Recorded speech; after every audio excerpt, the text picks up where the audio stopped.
A lot of people coming into us are eating like 1,200, 1,300, 1,400 calories. We can feed them up to 1,800, 2,000 calories in the course of 3 weeks and see people dropping weight. Hormones are messengers. You can go and try and give yourself HRT or, detox hormones or whatever it might be. But if you don't resolve why the messengers of the hormones are haywire, it's not going to do anything. I have very strong feelings about HRT. What gets you worked up about HRT? Got a lot of good stuff to cover. We're going to talk about hormones, hormone replacement therapy, HRT, maybe get into some of the peptides and the buzzwords around GLP-1 if people have heard of medications and support like that. So to start out, can you explain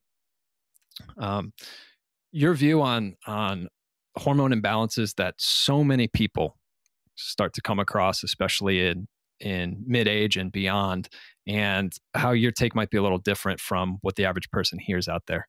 Yeah. So I work with a population of females that I think a lot of people, I don't want to say avoid, but are a little fearful to work with. And that is the females in that late 30s, 40s, 50s, perimenopause and menopause range.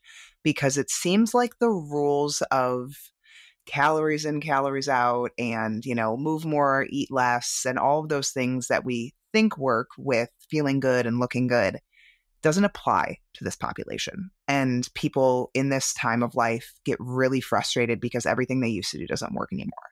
And it seems like they're being failed by not only, the macro coaches out there or whoever's trying, their personal trainers or whoever maybe doesn't have the deeper knowledge of hormones and how they function in the body with the immune system, but also by conventional medicine. The amount of research done in menopause, it's getting a little bit better, but it is barely anything. It is like 0.05% of funding goes to menopause. And it's really devastating, actually, because it's affecting so many women. And in a lot bigger ways than just like hot flashes and night sweats. And so how we have found to approach this population is actually from an immune system standpoint. And that's because when you go through these stages of hormonal fluctuations, because essentially let's reel it in for a second and talk about what's actually happening at this time of life. In your premenopausal years as a cycling female, you typically go through consistent ups and downs of your hormones. So in the beginning of your cycle, you have your period, obviously, and both hormones are low. Estrogen then increases until around ovulation, and then it'll increase a little bit again, and then drop off before your period. Progesterone is low in the beginning of your cycle, raises right after ovulation, and holds. That is what is there in case you have a pregnancy and supports that pregnancy. And then it drops off leading into your period. So as long as those hormones are balanced for the most part, people feel fine. You might have some PMS, whatever. But in perimenopause, starting around the age of 35, actually, we start to see a steady decline of progesterone. And estrogen goes on this roller coaster. And the thing about estrogen is that when estrogen is in an extremely low state or an extremely high state compared to progesterone, it stimulates the immune system. And so a lot of times what females are experiencing during perimenopause of, I'm having weight gain, I feel inflamed, I'm having joint pain, there are a lot of very strange symptoms that happen during perimenopause that are actually quite normal. I don't want to say normal, but common. A lot of frozen shoulder, a lot of joint pain, tennis elbow, things like that. And a lot of it actually traces back to because we are stimulating the immune system without knowing it because of our fluctuations in estrogen. And so a lot of people are thinking, okay, I need to just, cut out carbs, or I need to exercise more, do more HIIT, do more things that are essentially causing more inflammation and more aggravation to the immune system, and they feel worse and worse. And they're like, I'm broken. A lot of times we see a development of autoimmunity or hypothyroidism at this time in life. And we're all looking like, what's going on? How is it explained? And what I have seen clinically is that it is essentially an immunological event. You are in this state of life going through just this chronic stimulation of the immune system, which we know drives inflammation because it's part of the immune system's job. And so females run into this, what used to work doesn't work anymore. I can't tolerate stress anymore. Their hormones are now on the lower end because they're getting depleted as we're kind of running out of that ovarian reserve, and the ovaries are kind of coming offline ultimately. And throw chronic stress on top of that, chronic dieting for the past 2 or 3 decades, and we have a mess.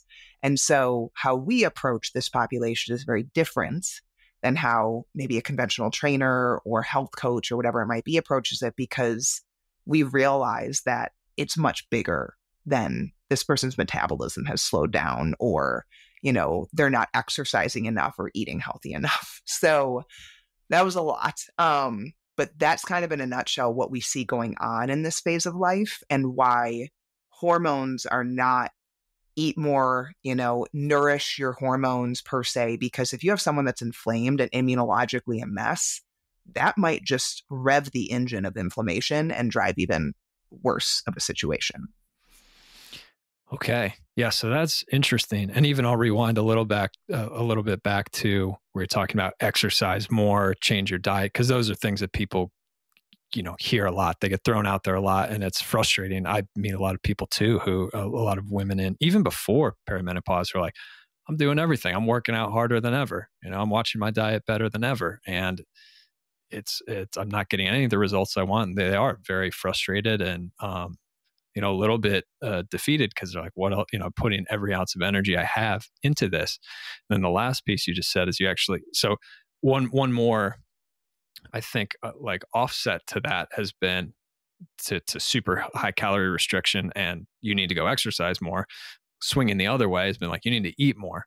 But then you just said, well, actually, you put a bunch of food into an inflamed system, that's going to cause some problems. So it all just speaks to all the myths and misconceptions out there, misunderstandings. So for somebody who's come to the realization that, hey, huge calorie restriction and working out 7 days a week is not working for my body, how do you explain to them then, but also, don't overfeed, and you got to manage the inflammation going on? What are these things happening beneath the surface? Yeah. So what do I do, right? You told me not to do all of this, but then also not to do all of this. So how we approach it, there's a couple of things that you can do. One, you can slowly walk yourself up in calories. And during that time, what I usually have women do is we pull back exercise a little bit. I can speak to this because this was me. Just a little background. I was a two-sport athlete in college. I competed in CrossFit at a very high level for a very long time. Top 100 in the world for a period of time, and regionals, trying to get to the games. And that was in my early 20s. And when I tried to get back into it after I had kids, and once I was running a business, my body freaked out. Inflamed to the max. I got digestive issues. I was constipated. I wasn't sleeping at night, and by no means was getting the same results as I was getting when I was in my early 20s. And it was a perfect example of you have too many stressors on your plate right now, and this exercise is just another stressor. I could tolerate it when I didn't have all of those other stressors. And by tolerate, I put that in air quotes, because who actually tolerates training 3 to 4 hours a day and running their body into the ground? But I got to a place where I had to, it took me years to basically relearn and reteach myself. It's okay to not work out every day. It's okay. It might even be better for what you want to accomplish in terms of your health and how you look and whatever it might be, doing 3, maybe 4 days a week of strength training. I haven't touched cardio in months, and I maybe will do it in bursts, but I realized, okay, I can only handle so much stress, and my body can only handle so much stress. And everyone has a little bit different of a stress tolerance. And some of this can be genetic, and some of it can be their health history. But I always encourage people to really pay attention to and not compare. Because if you try to compare to the lady that lives next to you that has 3 kids and seems to have the perfect body and all of this, you don't know her life. You don't know her health history. You need to listen to your own body and your own symptoms. And you don't know what it's going to look like in 5 years for her either. I resonate a lot with being I was a college athlete and just pushing your body. It's you can survive it. You think it's fine, but it's creating a lot of stress underneath the surface. The body's amazing. It can put up with a lot. So it may be years later till it shows that. So that's another way people can kind of quote unquote break the rules. And it looks like, they can do things you can't. It's well, when we extend that out over decades, longevity, aging well, it can become a different story. And I see this all the time. Like, for example, bodybuilders. 50, 60% of bodybuilders deal with chronic immune issues later on in life because of the Hmm. chronic dieting and yo-yoing. Like, and we don't see it in the moment. And no one goes on social media talking about that. Like, you're talking about, oh, here's look at my physique. Look at how great my transformation is. Like, you don't see the people struggling decades later. And so you think it doesn't happen. Oh, it happens. And we see all of those cases. And so the other route that we take with all of our clients, I mean, if you aren't a client of ours, usually what I recommend to people is like slowly increase your calories, bringing fats up first, because fats secrete the least amount of insulin. They usually help the most with nourishing adrenals and hormones. Obviously, healthy fats, oils, avocado, monounsaturated type fats. And is this for someone who's calorie restricted, or just across the board? Do you find, hey, people, you need to add? I personally find most females in this phase of life tend to do better with higher fat, more moderate carb, moderate protein. And we can talk about why in a minute, but because of the impact of estrogen throughout this time of life, estrogen helps keep us very insulin sensitive. And that's why a lot of times post-menopause, we see a lot of females deal with diabetes and higher A1Cs and all these things, because estrogen plays a really large role in keeping us insulin sensitive. And if you ever look into like cycle syncing, your diet and things like that, they talk about during the first half of your cycle when estrogen is more dominant, you can handle carbs more, you can handle more calories. And so during this phase of life, as females are losing that estrogen, a lot of them by nature become more insulin resistant. And so to keep calories adequate, I usually start by increasing fats first. And then a lot of times it doesn't cause them to feel more like carbs retain water, right? And so they don't want to feel puffy. They already do. They don't want to be putting on a lot of water weight. And so I usually add carbs in eventually. And I always am about fiber. So like, I'm not talking zero carb, zero fiber. Like, you need to have vegetables and some fruits in there. But when we're talking really dense carbs, I usually wait to add those. I do more fats first and then maybe a little bit more protein, depending on how much they're eating, and slowly walk up calories, like 50 calories every week, every other week, depending on what they're comfortable with. That's the slow way of doing it. The way that we work with our clients is we take them through kind of this cleanse of sorts. And it's a symphony of things, but we know that most of the people coming to us, their immune systems are a mess. They're probably not detoxing very well. Their guts are usually a little imbalanced. And so what we do is we go through this kind of intensive detox of sorts where we actually feed them up pretty rapidly with smoothies, lots of high, low glycemic carbohydrates, tons of fiber, like 50 to 60 grams of fiber, lower protein, moderate amounts of fats, while supporting the thyroid, the adrenals, the gut, and the liver. And it's this kind of intertwining of, we use juice during it. We do a lot of high carbs, and people are like, I don't drink juice. I can't do this. But how it all works together, it actually can calm down the immune system. It resensitizes insulin, and it helps flush out a lot of inflammation for people. So we can get people fed up. A lot of people coming into us are eating like 1,200, 1,300, 1,400 calories. We can feed them up to 1,800, 2,000 calories in the course of 3 weeks and see people dropping weight. And so that's kind of our speedy version. And I have a little bit of that, like a watered down general version of that in my Instagram link. I have a guide called the Hormone Factor Guide that you can get, and it has like a plan that is very similar to what we do with our clients. But obviously our clients, we're getting blood work on and individualizing it a lot more. But that's the rapid version. It's essentially like a cleanse detox, but we feed people up a lot more rapidly while supporting the immune system and all of the systems that get affected. So that's how we do it quickly. And then at the end of that 2 and 3 weeks, are you flipping? Because that sounds like more like high carb. So is this a short-term thing and then an adjustment, or where do you go from there? Yeah. Okay. So after we open up that detox and open up drainage and kind of get the body prepared to heal on a deeper level, because essentially if someone comes to us and they're inflamed, they're puffy, they're dealing with joint pain, they're dealing with brain fog, they can't sleep, like all of these symptoms going on, they're bloated, maybe constipated, loose stools, whatever it might be, food sensitivities, we have to get the body ready to be able to detox in a higher state. And we have to re-nourish it to be able to tolerate that. And so the first phase does both of those. After that, Then we walk people usually into what we do kind of like a carb pulse. So we do high carb, low carb back and forth. And then there's multiple reasons we do this.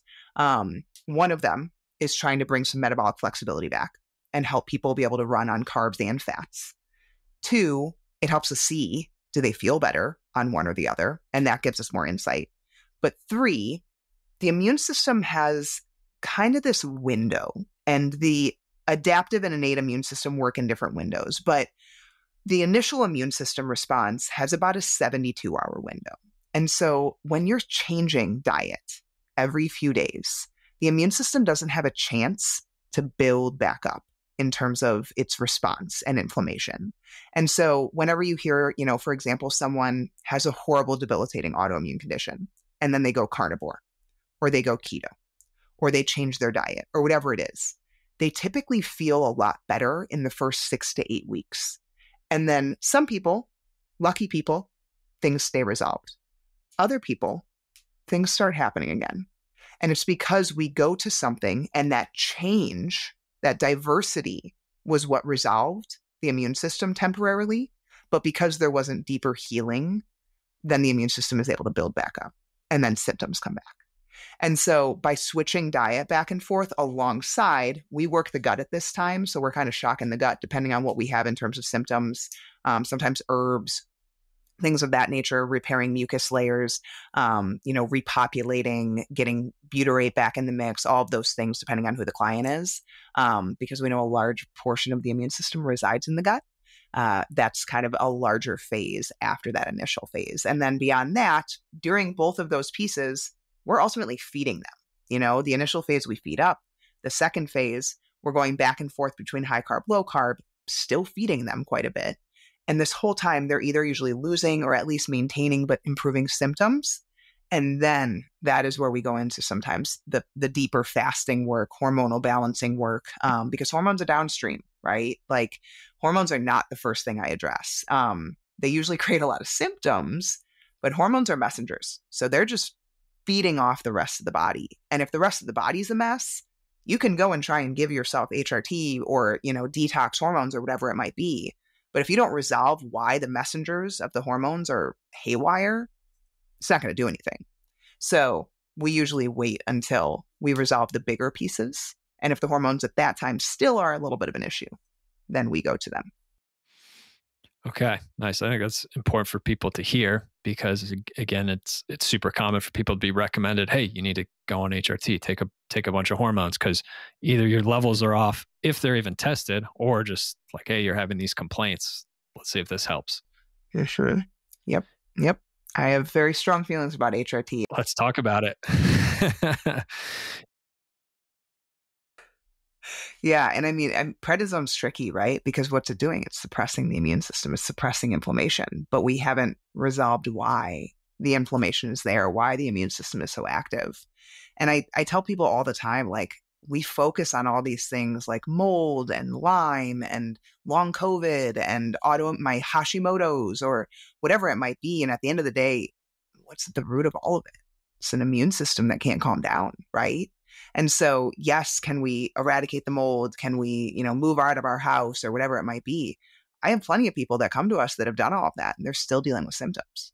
And so you have to get to sometimes really deep healing levels with some of these really hard cases, because it's years upon years of stimulation and systems that have been affected and metabolic dysfunction that's been created from it. And so it all comes back to the immune system in essence. And, we're on the same wavelength there. When it comes to HRT, I have rules. And if anyone wants to write down these rules, these are my rules for HRT. Number one, it is not a solve-all. Can it help with symptoms? Absolutely it can. But if you layer hormones on top of an inflamed mess, you will end up with a bigger mess. Because hormones, hormones are water retaining, first of all. It's part of how they work within the body. And anyone that's come off of birth control or come off of a really low calorie diet and feed themselves up and gain a bunch of weight, that's your hormones. That is what they're doing. Your hormones are coming back online and they cause a lot of water retention. And so we need to make sure that we have a body that is in a good place to receive those hormones and utilize them in the best way possible. And to do that, I always recommend anyone that you are getting hormones prescribed by should be doing blood work. And they should be evaluating that blood work with you. Not like, oh yeah, everything looks normal, even though you see a bunch of red marks on the page of highs and lows. Like, get someone that actually cares about what your blood work looks like, because hormones can create bigger issues if you are not in a good place metabolically. And so I'm looking at cardiovascular health. So we look at homocysteine, CRP levels, lipid levels. I'm looking at A1C and insulin. I want to make sure that they're metabolically healthy, because if they are not, hormones can create more inflammation and create more issues in those areas. So those are the main areas that I look at. Also digestion and detoxification. If you put hormones in a system that is not detoxing very well, you're going to get a buildup of hormones and you're going to feel worse. And so we need to be pooping daily. We need to make sure that we support our liver. Anyone that's on hormones, I usually put in some type of liver support, whether it's milk thistle or NAC or something to help the liver continue to process this new exogenous source of hormones. So blood work, and make sure that your body is in as healthy of a state as possible. Like, don't put hormones and go home and drink a bottle of wine and eat a pizza at night. Like, eat healthy, treat your body good, and hormones can be really beneficial. That is my number one rule. Number two rule, low and slow. You do not need to have hormone levels of the age of a 20-year-old when you're 50. Like, anyone that is trying to give you a pellet or a very high dose of hormones, run in the other direction. Tiny amounts, minimal dose for most positive effect. You do not need super high levels of hormones. You just need levels enough so that you aren't having night sweats at night, and you don't have brain fog all day long, and you don't feel like you're inflamed all the time. Like, that is the level of hormones that we need. And you can always walk up hormones. Going backwards on hormones is not as fun. And so if someone inserts a pellet, which is technically supposed to be slow release, in my clinical experience, I don't see that. I see people go on it. It is a huge dose of hormones all at once. They get massive symptoms. Some people feel great initially because it's like, whoa, hormones, vitality, I have all this energy again, whatever it might be. Other people, acne, hair loss, inflamed, digestive issues, whatever is going on, that like it was just too much for their body and they were too sensitive. And then they have to go through a period of detoxing those hormone levels. And so low and slow is always the name of the game. And you have to get repeat blood work. Blood work in the beginning, make sure someone actually cares about the blood work that they're looking at for you. Start low and slow because you can always increase. And one at a time. Do not put all three hormones in at the same time. I don't like, people are like, I'm on testosterone, estrogen, and progesterone, but now I'm constipated and I'm not sleeping at night. And I'm like, well, I don't know what hormone is affecting that, because you went on all three at the same time. And who knows? It could be one, it could be all three. And so I always like starting with progesterone and then layering in testosterone and or estrogen. And so we don't want to put in too many in the mix. Always creates issues. And then looking at levels as you go every 3 to 4 months, because again, what impacts our hormones? Our stress, our diet, our ability to use the bathroom every day and detox, our hydration, our sleep. And so if those things change in life, your hormone might need to change in terms of your dose. So you need to keep an eye on it. A lot of people think like, I'm just going to go on hormones and everything's going to be great. It's not usually the case. Like, there's a lot of other factors, and it's a replacement that might need to change over time. Yeah. I mean, that right there sums it up. Like, it's always being modulated by the body, right? So to think it's just a static and you can just keep pumping in the same exact amount and getting the same result, it's definitely not going to work that way. Just a second ago, you mentioned a lot of like lifestyle things, just healthy changes people will make. This is outside of medication. And a little bit earlier, you said that's why when people start to do some of these things like refeeding, they can start to gain weight or maybe retain more water. And you said that like the hormones are doing that.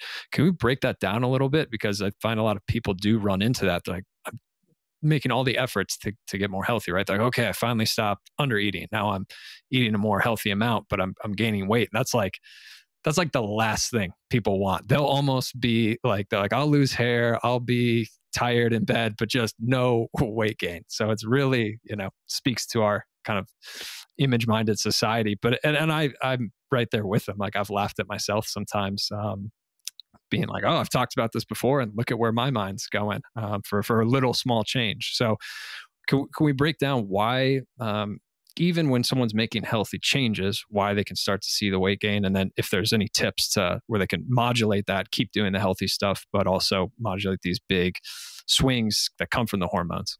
Yeah. And being mindful of the times of life that's more possible, right? So like coming off of birth control, coming out of a really extreme calorie deficit for too long, perimenopause, putting in hormone replacement early. Like all of these times are times where hormones are going to fluctuate more than others. And knowing in your mind, okay, I might be prepared for my body to retain a little bit more water than it's used to. And something that I try to encourage a lot of people around is like most weight gain for females, unless you're like eating like a total a-hole, is inflammation. It's water. Like you're swelling essentially. And especially if people experience rapid weight gain, because I work with a lot of females that are like, I've gained 30 pounds in 6 months and I haven't changed anything. And I'm like, first of all, I'm sorry, that sucks. Second of all, you're swollen. That is immune response. That is hormone shifting response. And so some things that I do to try to mitigate these times, because I do have clients that I'll take them off birth control and we'll go through that process, or, females in perimenopause or whatever it might be. There's a few things that I really try to focus on. Number one is hydration.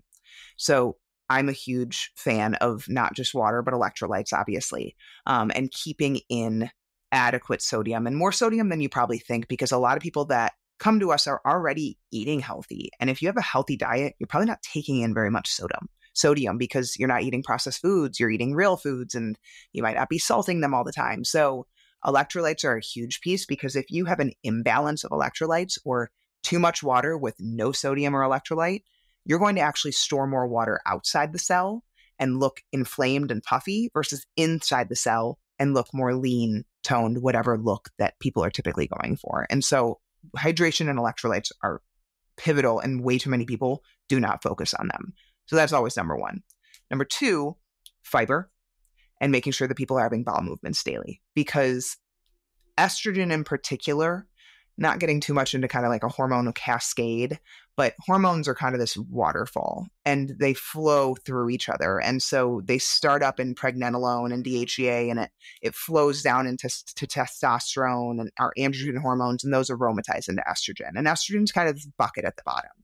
And estrogen is very water retaining. Like it causes that for a lot of women. And anyone that deals with estrogen dominance or horrible PMS knows that. Like it's the estrogen belly, it's my hips and my butt and my thighs that get really big around perimenopause. And that is because estrogen causes that a lot of times. It causes redistribution of weight. And so estrogen needs to be detoxed through the gut and out through the stool. And then through, urine, sweat, the phases that we detox through. And a lot of females are constipated and think that it's normal.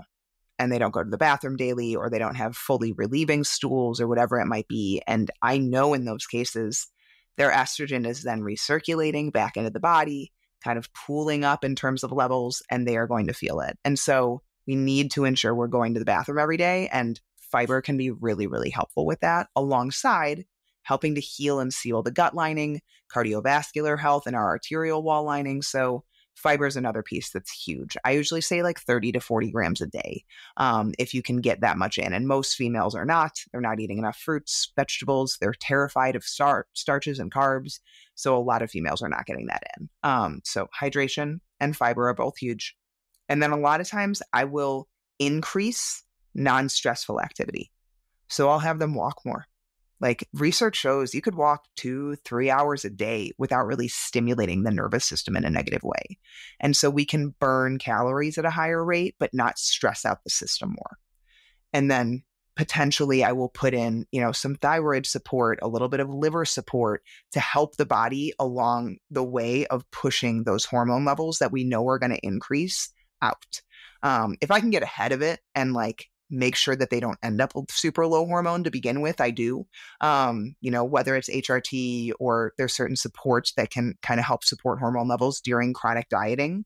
But if someone comes to me and they've been doing that and they're kind of in a, up a creek without a paddle and super low hormone, and we know that hormones are going to come back online and it might bite them in the butt, I will support in those ways in terms of let's increase some walks. Let's make sure we get more sleep, hydrate, lots of fiber, lots of healthy carbohydrate intake. And in these cases, sometimes I flush them. I take them through that cleanse and that detox process we do, and it helps open up that detox as we know hormones are coming back online. Because anytime someone feeds up or reverse diets, it's usually about a 3 to 6 week time frame where like hormones will all of a sudden start flooding in. And in those cases, that's where we see the weight gain happen pretty fast. Can someone have estrogen dominance and also low hormones? Yes, I did. So hormones are Goldilocks. The absolute levels of them are not as important as the balance of them. And so I see a lot of times females with basically no progesterone, because progesterone's essentially the first hormone that goes when you're stressed.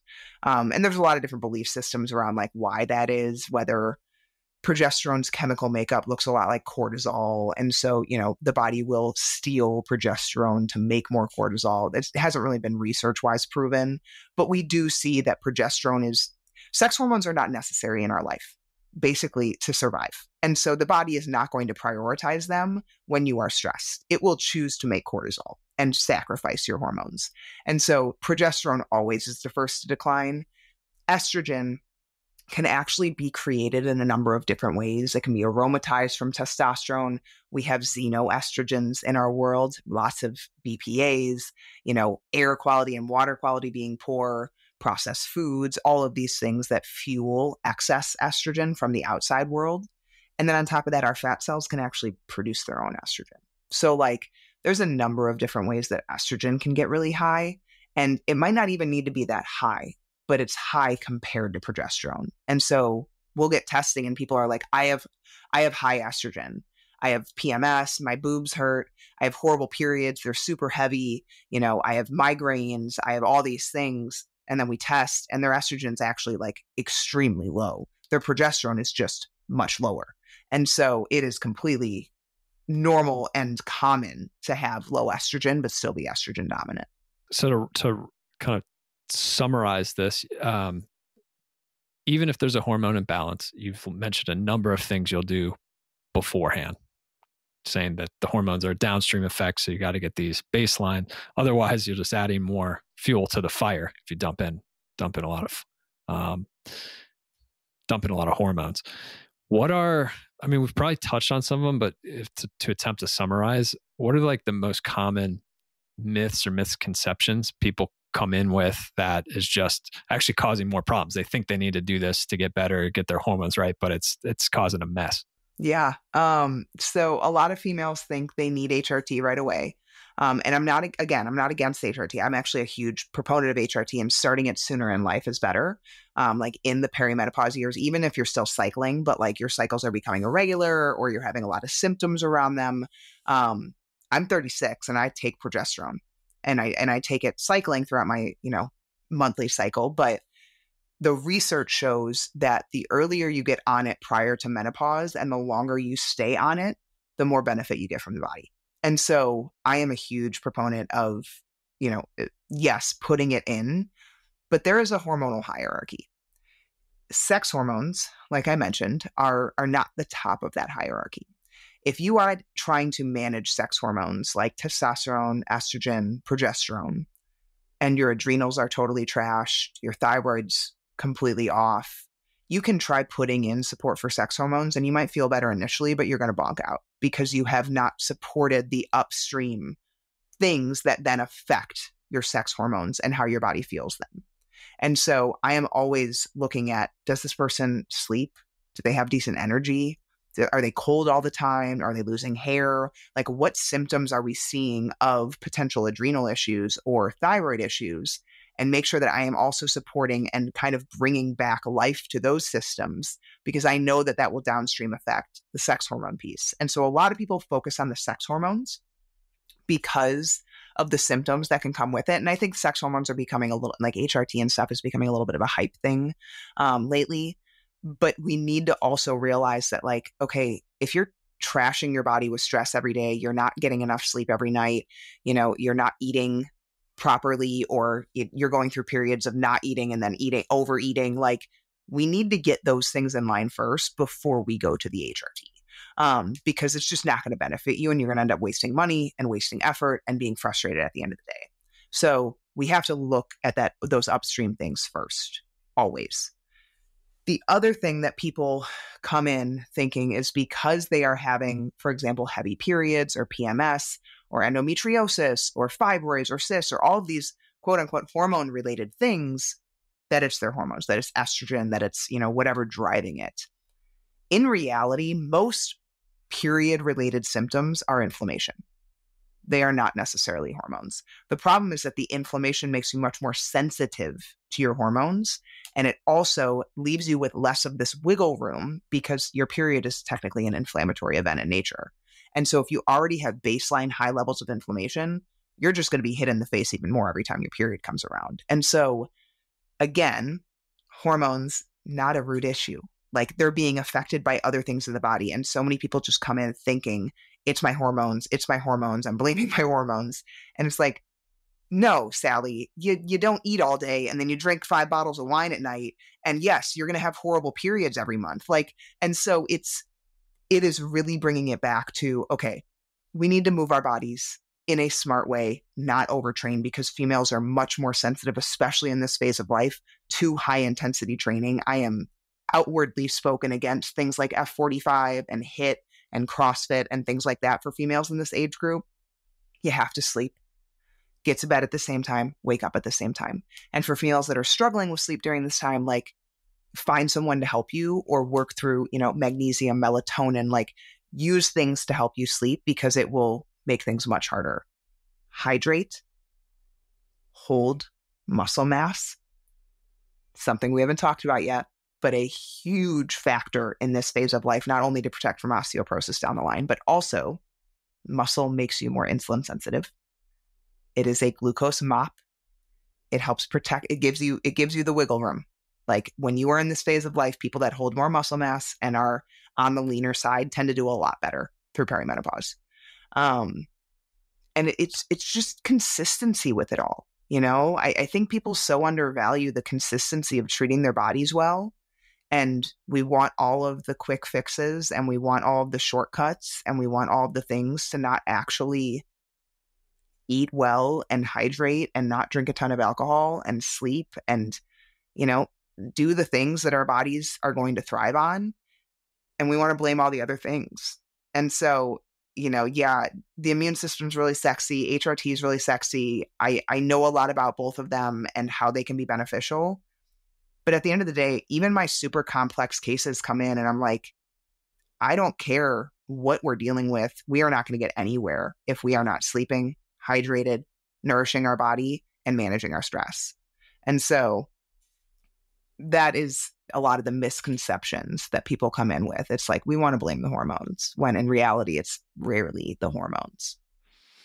Yeah. It can be very tempting to, not feel well, something's not going right. Then you get a test, you get a piece of paper or a lab report that says, here's this red flag next to hormones, for example. It can be very tempting to say, okay, that is my problem. I mean, that's really drilled into people's heads. And again, just kind of our society's view of health. It's like, okay, this one little compartment needs to be fixed and then everything will be better. And yeah, I don't think people can hear what you just said enough, because really there's 3 steps before that. If we could say, okay, the hormones are off, but why? Okay, you're not sleeping, but why? And get back to the real needle movers, but to your point, less sexy things, but the downstream effect of everything, then people get better results. But they're fighting marketing, they're fighting, group think, and like I've done it many times myself. Like, oh, here's the thing on the test that I need to obsess over and take all the supplements or medication for, and that's the problem. Mm-hmm.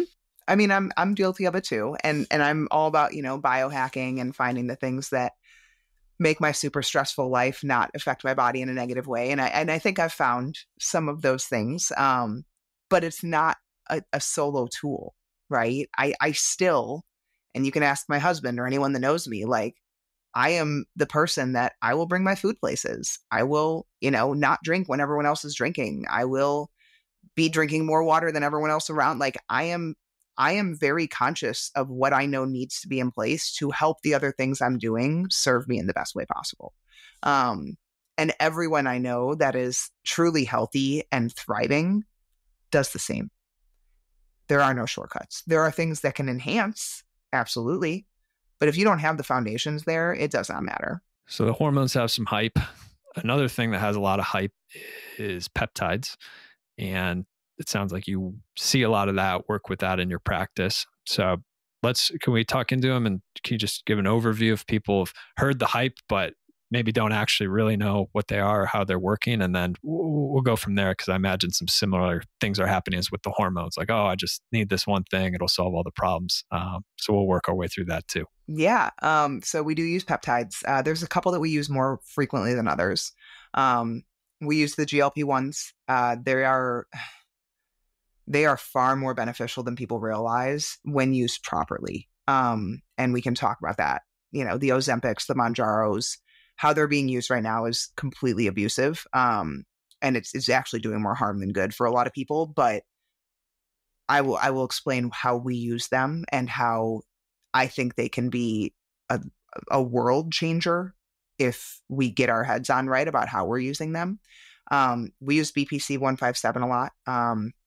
So it is very helpful for promoting tissue and wound healing. It helps modulate stem cell production. It has a ton of gastric protection. So we work with a lot of really bad gut cases. And so they're anti-ulcer. It helps with IBD. It helps with mucosal support, leaky gut. It kind of repair the cell lining of the gut in a lot of cases.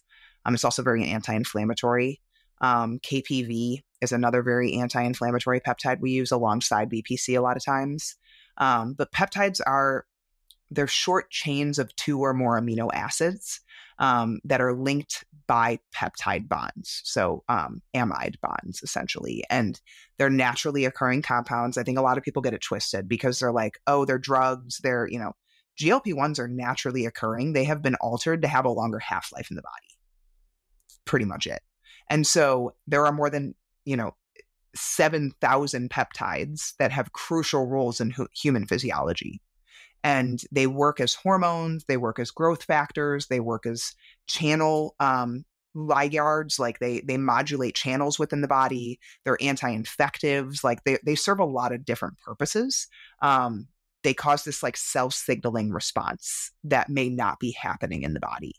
Which is how particularly GLP-1s are helping a lot of people that don't respond to calorie deficits. So the main things we see them do and we use them for are chronic pain clients, weight loss resistant clients, because we have some people that, for the calories in, calories out population out there that doesn't want to believe that it's real, it is very real for people to have true weight loss resistance. And I see it frequently, actually. We use them to help decrease inflammation, improve performance in the gym, put on clean muscle. We'll use them for a number of different things, but the reason we use them is because they work faster and they're stronger than a lot of things that you will be able to utilize from like a supplement standpoint. We have a medical team that we partner with that is able to prescribe for us. And the thing that I love about it is that we can consult with the medical team and our client. So it's not, you're going into a doctor's office and given this, and it's like, all right, here you go. Take this high dose GLP-1. You'll lose weight. You'll be happy.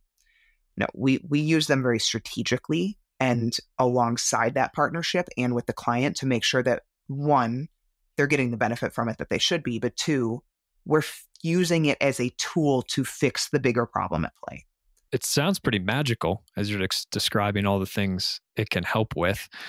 How can people think about, in a baseline way, how this is working? How's it doing all these great things? Yeah, so let's focus on what most people are concerned about, which is usually the GLP-1s, the Ozempics, the Mounjaros, the compounds that everyone is raving about right now and everyone seems to be on. So a GLP-1 is a naturally occurring hormone-based peptide. And it's secreted in the body, actually, by the L cells in the intestine in the response to the consumption of food. So your body makes GLP-1. It does. The problem is that when you have insulin resistance, even at a low level, which stat-wise, 98% of the adult population in the US has some level of insulin resistance. Insane, but true. So when you have some level of insulin resistance, the vagus nerve can start to become damaged. Chronic stress, high blood sugars, all of these things that are going on, you start to impair that GLP-1 secretion. And so the other thing that a lot of people don't realize is that GLP-1 receptors sit on nearly every system in the body. So the brain, the nervous system, the heart, the gut, the kidneys, the liver. And GLP-1s work in an anti-inflammatory manner. And so if you are sitting in an insulin resistant state, you are sitting in a GLP-1 deficient state. And so these Ozempics, Mounjaros, or whatever it might be, they are sitting on the receptors and telling it to go. And when someone is truly insulin resistant, like example, type 1 diabetics burn out their beta cells. They truly cannot create their own insulin. Extreme example. Insulin resistance, like pre-diabetic, diabetic, they have damaged the beta cells that then secrete insulin. So what these GLP-1s are going and doing is they are going and sitting on the receptors and technically healing them to an extent. They are regenerating beta cells in the pancreas, which we have not seen from any medication, which is like, and these are not new. Like GLP-1s have been around for, they've been around for like 2-3 decades. It's just we keep getting better at making them. They keep getting more potent. They keep having less side effects. And so what they do is they're technically GLP-1 agonists. Agonists meaning like encouragers. They do, right? So they increase insulin secretion in the presence of elevated blood glucose. So when you eat food, your blood sugar should increase. And then what should happen if you are insulin sensitive is you have these insulin receptors on your cells. Insulin should dock on the cell, and it then calls upon what's called GLUT4 inside the cell to come up to the surface, which opens the door for glucose. A lot of people have levels of insulin resistance. So when that happens, those receptors for insulin get cleaved off. And so you don't have places for insulin to go and dock. Insulin ends up high in the bloodstream. Blood sugar ends up constantly high. Blood sugar can't get into the cells. And now not only are we having high blood sugars, our cells are kind of starving because they can't get glucose in, it can't get nutrients in. And so they increase insulin secretion in the presence of high blood sugars. They delay gastric emptying. So fiber also does that to an extent. It slows down the blood sugar response. GLP-1s delay gastric emptying, which then slows the blood sugar response. So a lot of people, when they dose too high, can't eat because they can't fit any food in their stomach. And so again, dangers in the dose. In a proper dose, it does this moderately. People can still eat, but they can't overeat. And so everyone has different viewpoints about this. GLP-1s have shown to kind of reduce the hedonic urge of addictions. Food addictions, alcohol addictions, drug addictions. And so, yes, willpower plays a role. But if you've ever talked to someone that like has a true addiction to food, willpower is not really a conversation. Like it is a dysfunction in their brain. And so for those people, these can give them like a leg up to not overconsume when they don't want to, but they can't help it. And so there's that. Like I mentioned, they promote beta cell proliferation, so they can help create more beta cells. And then outside of that, they increase memory. They decrease beta cell apoptosis, which is like self-suicide. So the beta cells, which help secrete insulin, they decrease the death of those cells.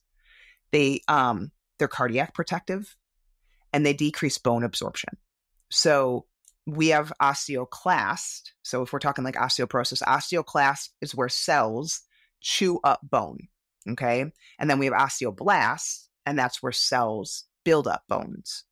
So the GLP-1 decreases osteoclast activity to where we basically break down the bones and osteoporosis develops. So it's far more than weight. Yeah. I mean, again, it sounds kind of magical. So what are the downsides and why is nuance important with these? Completely. So the problem is that the starting dose in and of itself, I think, is too high. And a lot of people that are going on these have a lot of underlying issues that aren't addressed first. So any client of mine that I put on a GLP-1, I have done extensive work with prior to putting them on a GLP-1. Because if you put someone on it that has gut issues, that has already maybe pre-diabetic, diabetic, and you're jacking up their dose, one, you're going to have major gut issues now because you're slowing gastric emptying a ton, which can cause bacteria buildup. It causes acid reflux. It causes GERD. And then for people that may lose weight very rapidly, if you have an unhealthy person losing weight very rapidly, that puts a lot of stress on the liver, the kidneys, and the pancreas. This is where we see acute pancreatitis. This is where we see liver dysfunction. And so, again, it's how you utilize it. There is a concern about thyroid cancer. So there was some research that was done on rats on a very rare form of thyroid cancer at a very high dose of GLP-1s. And there was a small increase of development. And so I always tell people, like, if you have a history of thyroid cancer in your family, obviously weigh your options before going on it. And then in extremely high doses, people are going on this, they're losing weight, they're not eating, they're not strength training, and so they're losing a lot of muscle as well. And in those cases, these people are no metabolically healthier than they were when they started the drug. Because, okay, you're 200 pounds, you lose 50 pounds, half of that was muscle. You are now the same, technically close to the same body fat percentage, and no metabolically healthier. And when you go off of the drug, your hunger comes rearing back. You didn't solve anything metabolically while you were on it. And now you're in the same problem, but now a bigger one because these hunger hormones are now rearing back. And so it is how you utilize it. And there are definitely downsides. Like, some people don't tolerate semaglutide. In my experience, some people just really do not feel well on it, even at very low doses. Tirzepatide, which is the Mounjaro and the Zepbound variation of the GLP-1, those tend to be better tolerated by people. And they also are a little bit more potent, less side effects. So it depends on the person. But there are side effects if you are not monitoring it properly and you are not smart about what you're doing while you are on it. And how they increase dose in conventional world is asinine, in my opinion. They are jacking up dose on people way too much. And we walk dose up. If it comes from a compounding pharmacy from us, they are not getting a pre-filled syringe. They are not getting like, hey, you go from 0.5 to 1. No, we go from 0.5 to 0.6 to 0.7 to we are much more careful. And a lot of my clients, I don't even get to what is conventionally the starting dose of what you would get in a doctor's office. Like, I use what's more about called a microdosing approach. And we use it at a very small level to help with inflammation, to help with blood sugars, while also doing things dietarily on the other side. What's someone looking at if they're unknowingly taking a much higher dose than they need, or they might feel good at the beginning, but again, how does that look later on down the road? So I always say that there's like signs. These are signs that you're on too high of a dose. You can't eat. So if you have absolutely no hunger, like you can't finish a moderate sized meal, you can't eat enough calories in a day, you are on too high of a dose. If you are vomiting or having diarrhea, both can be side effects, you are on too high of a dose. If you are having acid reflux or GERD for more than a few days after maybe starting a new dose, you are on too high of a dose. All of those, I honestly, like, if you're losing more than a pound or two a week, too high of a dose.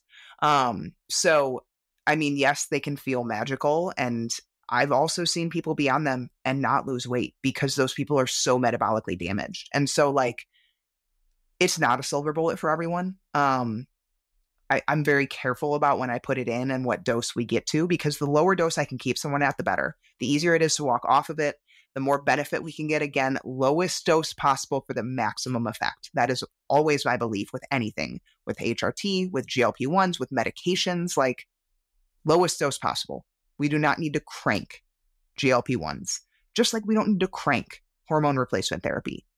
Not necessary. So all of those are signs, usually the most common ones, of you are taking too much of this GLP-1.